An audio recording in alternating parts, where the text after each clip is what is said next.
Good afternoon. My name is Seth Smith, and today I'll be talking to you about planning for the future for a business and also how to either protect yourself from any kind of lawsuit while also preparing and planning for your future as a business. So, in the first slide, we're going to talk about a business plan. When you're creating your business plan, you need to treat it like a roadmap. You have stop A, stop B, stop C, and stop D.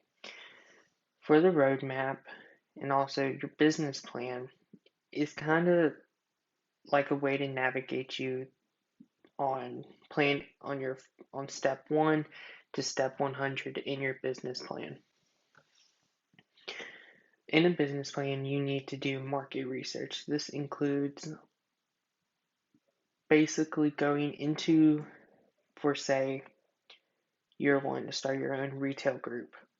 You're going to go around to other retail businesses, kind of see what kind of products they sell, trying to see what kind of stuff they're going to be bringing in and taking out in their company. Doing this market research will give you a leg up on planning and kind of gathering all of your customer inquiries. When it comes to planning in your business plan, that's kind of the most important thing. It is actually in the business plan that you have set down everything that you want to accomplish, whether it's starting from square one or square 100. Planning in your business plan will show investors that you mean business and that you are wanting to accomplish things and grow not only as a small business and go into a corporate business. It shows that to investors that you are bound and determined to keep up with your business. Next in a business plan is you want to establish a partnership. Establishing a partnership can show investors that it's not just you behind the face of the company, that there is a support system in maintaining this company. Adding a partnership into your business gives you the chance to have a little bit of a protection. Banks will be more likely to give you a loan in a partnership. Also included in a business plan is a competition. Knowing your competition will give you a chance to kind of give you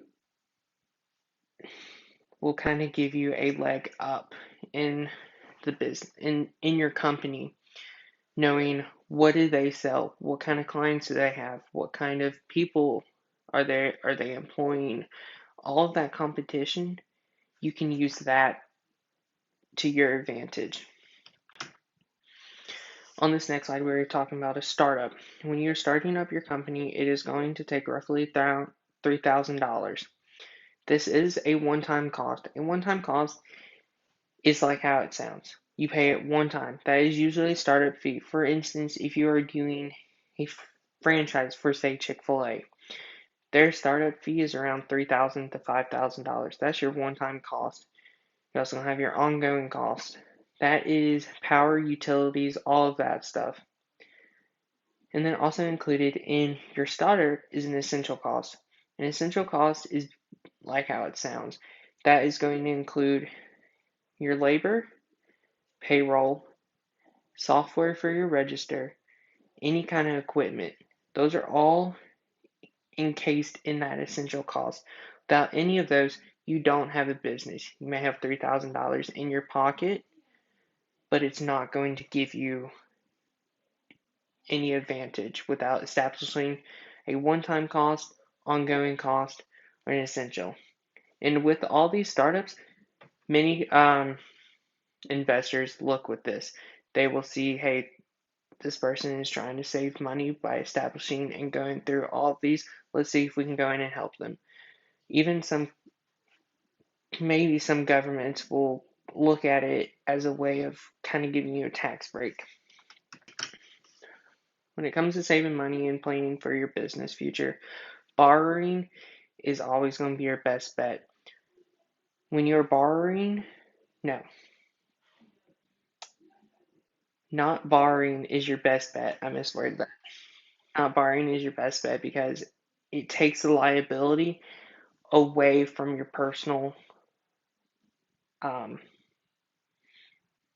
investor. So say if you had an investor, you had to worry, you hadn't, with that investor, you now have to worry about them and the money that they are contributing. But when you're not borrowing from someone, you're paying it from yourself.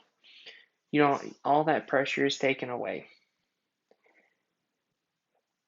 Next, you have your essential items. Like I said in the slide before, that includes payroll, taxes, all that kind of stuff. Labor around will probably eat all away if you don't plan it right.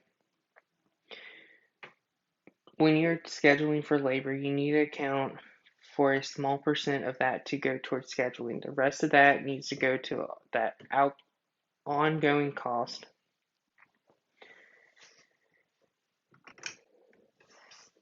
Next you have is customers. Customers are always going to be your best bet in help growing and planning for the future in your company.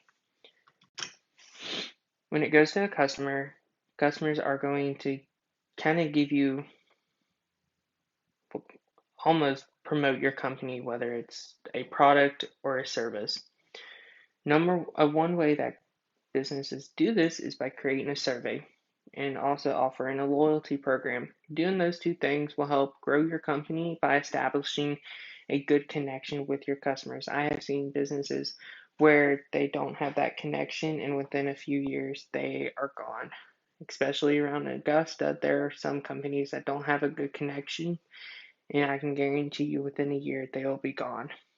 Another good way, survey. Sending out a simple survey will kind of give you an insight onto the stuff that you think you know, but you actually don't know. They give you a point of view as they give you a point of view that you don't see. They show the truth that you are missing and kind of like a cloudiness that you may not be seeing.